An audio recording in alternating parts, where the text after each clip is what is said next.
ಹೇಳ್ರಲ್ಲ. Sir, ಬೆಳಗಾವಿಯಲ್ಲಿ ಕಾರ್ಯನಿರ್ವಹಿಸಿದಂತ ಒಂದು ತಿಂಗಳ ಬಾಂಧವ್ಯ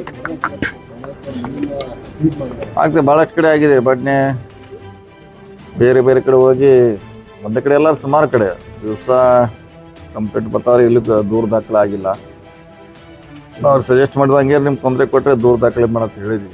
ಯಾಕಂದ್ರೆ ದುಡ್ಡು ತೊಗೊಳ್ಳೋ ಒಂದು ವಿಷಯ ಸಪ್ರೇಟು, ಅವ್ರಿಗೆ ಹರಾಸ್ಮೆಂಟ್ ಮಾಡೋದು ಈಗ ಸಪ್ರೇಟ್ ಅದು ವಿಷಯ.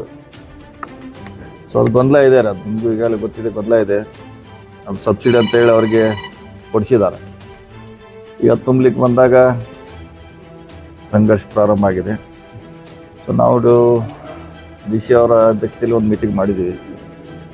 ಸೊ ಒಂದು 2 ತಿಂಗಳು ಟೈಮ್ ತೊಗೊಂಡು 1 ತಿಂಗಳಾಗಿದೆ. ಇನ್ನೊಂದು ತಿಂಗಳಲ್ಲಿ ಅದಕ್ಕೆಲ್ಲ ಒಂದು ಪರಿಹಾರ ಮಾಡಬೇಕಾಗಿದೆ, ಮಾಡ್ತೀವಿ. ಏನೇನು ಸಾಧ್ಯ ಇದೆ ಅವ್ರಿಗೆ ಹೆಲ್ಪ್ ಮಾಡ್ಲಿಕ್ಕೆ ಸಾಧ್ಯ ಇದೆ ನಮ್ಮ ಜಿಲ್ಲಾಡಳಿತದಿಂದ ಮಾಡುವಂಥ ಪ್ರಯತ್ನ ಮಾಡ್ತೀವಿ.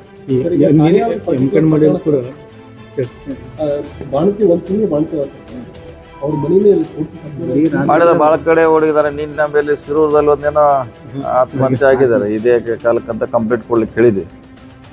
ಯಾರು ಕನ್ಸರ್ ಇದ್ದಾರೋ ಸಿರೂರದಲ್ಲಿ ಆಗಿದೆ. ಬೇರೆ ಬೇರೆ ಕಡೆ ಕೂಡ ಆಗ್ತಾ ಇದೆ. ಈ ಫೈನಾನ್ಸ್ ಮಧ್ಯವರ್ತಿಗಳೇನಾದ್ರು ಅವರಿಂದನೇ ಕಿತ್ತುಗಳು ಆಗ್ತಾ ಇರೋದು, ಅದಕ್ಕೊಂದು ಏನಾದ್ರು ಸರ್ ಇನ್ನೊಂದು ಅದಕ್ಕೆ ಮಧ್ಯವರ್ತಿಗಳ ಜೊತೆಗೆ ಈ ಮೈಕ್ರೋ ಫೈನಾನ್ಸ್ ಅವರು ಕೆಲವು ಸ್ಟಾಫ್ ಇನ್ವಾಲ್ವ್ ಇದ್ದಾರೆ. ಅದರ್ವೈಸ್ ಅವರು ಸಾಧ್ಯ ಮಾಡ್ಲಿಕ್ಕೆ ನಾವು ಅದನ್ನ ಮಾಡಿದ್ವಿ.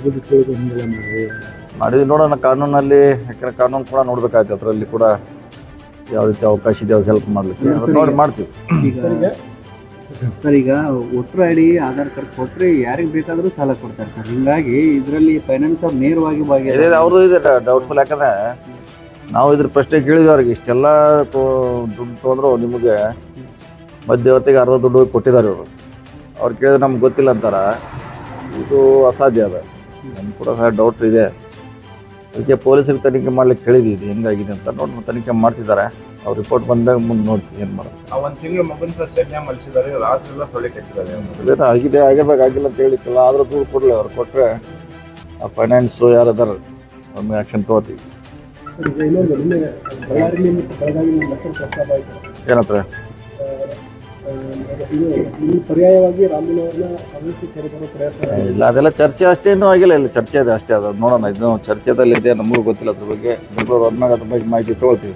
ನಮ್ಮಲ್ಲವರು ಮಾತಾಡಿದ್ರು. ಸತೀಶ್ ಜಾರಕಿಹೊಳಿ ಅವರು ಕಾಂಗ್ರೆಸ್ ಪಕ್ಷದಲ್ಲೇ ಬೆಳೆದಂಥ ನಾಯಕರು ಅವರು ಮುಗಿಸ್ತಾರೆ. ನನ್ನ ಸಂಬಂಧ ಅಂದ್ರೆ ನಾನೇನು BJPಯಲ್ಲಿ ಬೆಳೆದಂಥ ನಾಯಕ, ನಾನು BJP ಪಕ್ಷಕ್ಕೆ ಕೊಡುಗೆ ಇದೆ ಅಂತ ಮಾತಾಡಿದ್ದಾರೆ. ಎಲ್ಲಿ ಒಂದು ಕಡೆ ರಾಜಕೀಯವಾಗಿ ಬಳಕೆ ಮಾಡ್ಕೊಳ್ಳೋದು ಪ್ರಯತ್ನ ಆಗ್ತಿದೆ ಅಂತ. ಅದೇನಾಗಿದೆ ಗೊತ್ತಿಲ್ಲ, ನನಗೆ ಪೂರ್ಣ ಪ್ರಮಾಣ ಗೊತ್ತಿಲ್ಲ. ಬೆಂಗಳೂರು ಹೋದ್ಮೇಲೆ ಚರ್ಚೆ ಮಾಡ್ತೀವಿ. ಯಾಕಂದ್ರೆ ನಾನು ಟಿವಿಯಲ್ಲಿ ನೋಡಿದ್ವಿ ಅಷ್ಟೇ.